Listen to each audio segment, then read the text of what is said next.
In Ruaka, there lived a young man called Kinyanjui Matheri. He had a sharp mind, a creative soul, and dreams bigger than the small bedsitter he lived in.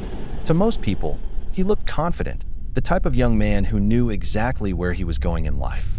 But behind that confidence, life was quietly falling apart. The rent was always late. Bills kept piling up. Income came inconsistently. Family expectations became heavier every year. Social media made everybody else seem successful. And every night before sleeping, Kinyanjui asked himself the same painful question. What happened to the future I promised myself? Kinyanjui was not an ordinary young man. He had graduated from Mangyu High School, and back then, teachers believed he would become important someday. Even neighbors in Ruaka used to tell his parents, "This boy will go far in life." And honestly, they were right. Kinyanjui was extremely creative. He could sit alone for hours imagining business ideas, movie concepts, YouTube documentaries, music visuals, brand names, and impossible dreams that sounded crazy to ordinary people. His intelligence was different. Not classroom intelligence, creative intelligence, the kind that is difficult to measure. But there was one dangerous problem. Kinyanjui lacked consistency, and potential without discipline is like pouring water into a broken bucket. Nothing stays. Online, Kinyanjui looked fine. Clean outfits, good captions, movie references, music quotes from Lil Wayne. Sometimes he even looked successful. But offline, life was difficult. His Ruaka bedsitter became unbearably hot during the day. Electricity tokens often finished before the month ended. Sometimes the Wi-Fi disconnected while he was working on client projects. Some months he made decent money as a digital creator. Other months, he made absolutely nothing. Still, he carried himself with pride because Kinyanjui was rigid and principled. He hated looking weak. That personality came from his father, Mr. Matheri, a strict man who believed a man should solve his problems quietly. Strangely, Kinyanjui's two biggest role models were his father and Lil Wayne. One represented discipline, the other represented fearless self-expression. And somewhere between those two worlds, Kinyanjui was trying to understand who he truly was. Nairobi genuinely loved Kinyanjui. She saw greatness inside him before anybody else did. But slowly, she started noticing something dangerous. Kinyanjui had too many ideas, but no structure. One week he wanted to build a podcast empire. The next week, filmmaking. Then music production. Then clothing brands. Then crypto. Then documentaries. His mind was full of ambition, but empty of focus. A person without focus eventually gets lost between too many roads. And that described Kinyanjui perfectly. Too many roads. No clear destination. Slowly, even the woman who believed in him most started getting tired. Not because he was broke, but because he lacked direction. One cold night in Ruaka, after spending hours watching successful creators online, Kinyanjui sat outside his bedsitter holding cheap coffee from a roadside cabana. Cars moved slowly through the night.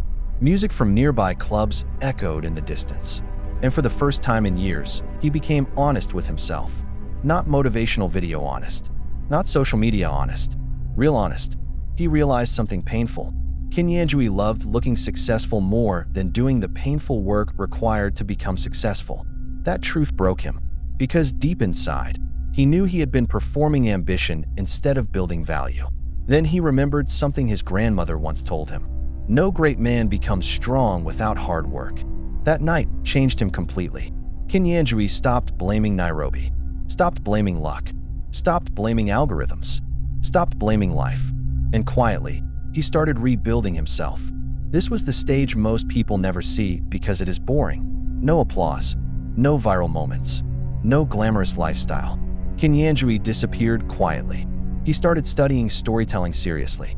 Branding, marketing, human psychology, editing, communication, business. While his friends spent weekends partying, Kinyanjui stayed indoors learning. Slowly, discipline replaced chaos. Movies became occasional entertainment instead of daily escape. Music became inspiration instead of distraction. Women stopped becoming emotional escape routes. And for the first time in years, his life started gaining direction. Something powerful also began happening. People started respecting him differently. Not because of money, because of reliability. By the age of 31, Kinyanjui was not a celebrity, but his digital media work started attracting attention. Brands trusted him. Businesses respected him. Young creators started asking him for advice. Even older businessmen in Nairobi started noticing his professionalism. The same young man who once struggled inside a tiny Ruaka bedsitter was now creating opportunities for other people. And the most beautiful part of all was this. Mr. and Mrs. Matheri finally relaxed, because their son had finally become stable. Not overnight, not magically, but through painful consistency. Every great tree begins as a small plant. And finally, Kinyanjui understood something most young people never learn early enough. Greatness is not built dramatically. It is built daily, quietly, repeatedly. Most young people today are not failing because they are stupid. They are failing because they are distracted.